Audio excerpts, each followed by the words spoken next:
On the following day, Jesus decided to go to Galilee, and he found Philip. And he said to him, "Follow me." Simple words, but behind them, the voice of the shepherd calling his sheep. Not an invitation to religion, but to walk with God himself. Now Philip was from Bethsaida, the same town as Andrew and Peter. Philip went and found Nathanael, and he said to him, "We have found him, of whom Moses in the law and also the prophets wrote, Jesus of Nazareth, the son of Joseph." But Nathanael said to him, "Can anything good come out of Nazareth?" It was a small town, unremarkable, often overlooked. Nathanael's question wasn't cruel, it was honest. How could the Messiah come from there? And Philip answered, not with debate or proof, but with an invitation. "Come and see." When Jesus saw Nathanael coming toward him, he said, "Behold, an Israelite indeed, in whom there is no deceit." Nathanael said to him, "How do you know me?" Jesus answered him, "Before Philip called you, when you were under the fig tree, I saw you." We're not told what happened under that tree, but Jesus knew it, and Nathanael knew this was no ordinary man.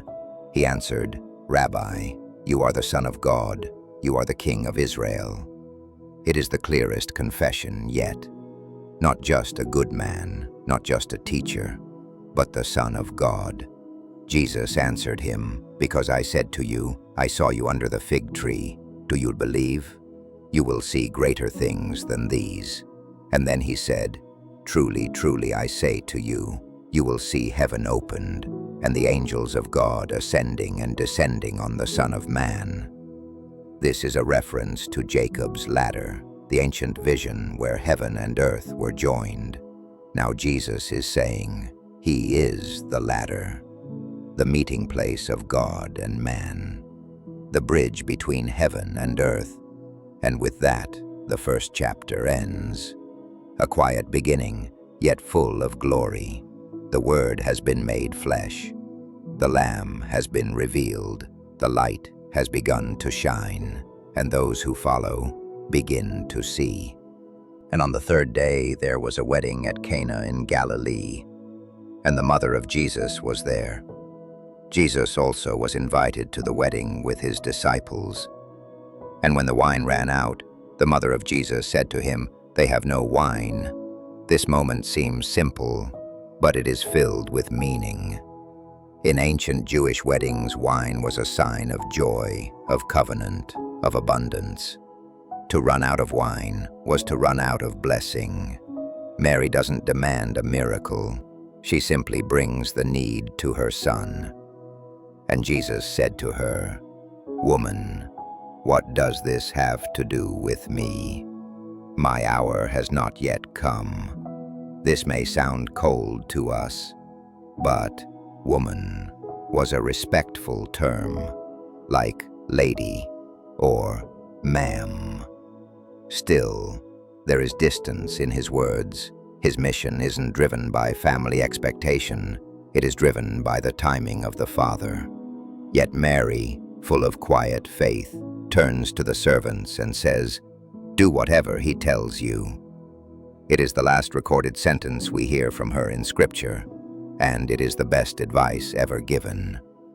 Now there were 6 stone water jars there for the Jewish rites of purification, each holding 20 or 30 gallons. These jars were used for ceremonial washing. They represented cleansing, law, tradition. Jesus said to the servants, "Fill the jars with water." And they filled them up to the brim. Then he said to them, "Now draw some out and take it to the master of the feast." So they took it. When the master of the feast tasted the water now become wine, and did not know where it came from, though the servants who had drawn the water knew, the master of the feast called the bridegroom, and he said to him, "Everyone serves the good wine first, and when people have drunk freely, then the poor wine. But you have kept the good wine until now." This is the first of Jesus' signs, not a public spectacle, not a dramatic announcement, but quiet transformation. Water, the ordinary, the ceremonial, becomes wine, something new, something joyful, something better than what came before. John writes, "This, the first of his signs, Jesus did at Cana in Galilee, and manifested his glory, and his disciples believed in him. After this he went down to Capernaum with his mother and his brothers and his disciples, and they stayed there for a few days. The Passover of the Jews was at hand, and Jesus went up to Jerusalem. And in the temple he found those who were selling oxen and sheep and pigeons, and the money changers sitting at their tables. The outer court of the temple, meant to be a house of prayer for all nations, had become a marketplace, a place of noise, transaction, and greed.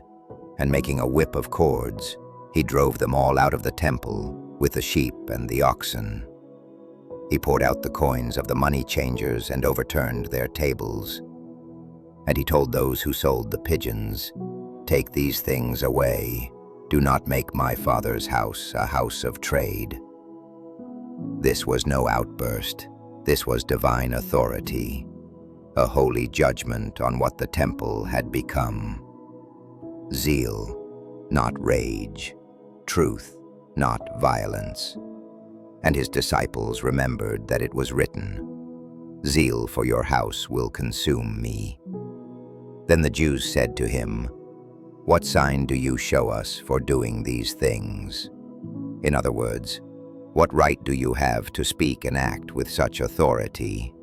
And Jesus answered them, "Destroy this temple, and in 3 days I will raise it up."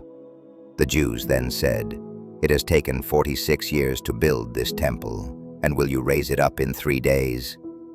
But he was speaking about the temple of his body.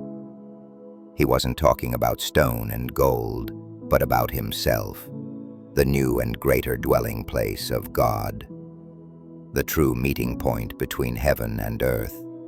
When therefore he was raised from the dead, his disciples remembered that he had said this, and they believed the scripture and the word that Jesus had spoken.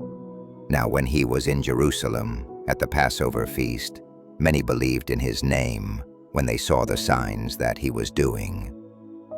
But Jesus, on his part, did not entrust himself to them, because he knew all people and needed no one to bear witness about man. For he himself knew what was in man. He knew the heart. He saw beneath the surface. He did not chase applause or praise. He came for something deeper, to cleanse not only temples of stone, but hearts of men. And so ends chapter 2. From water into wine, to zeal in the courts of God, Jesus reveals not only his power, but his purpose. God bless you all, and go in peace.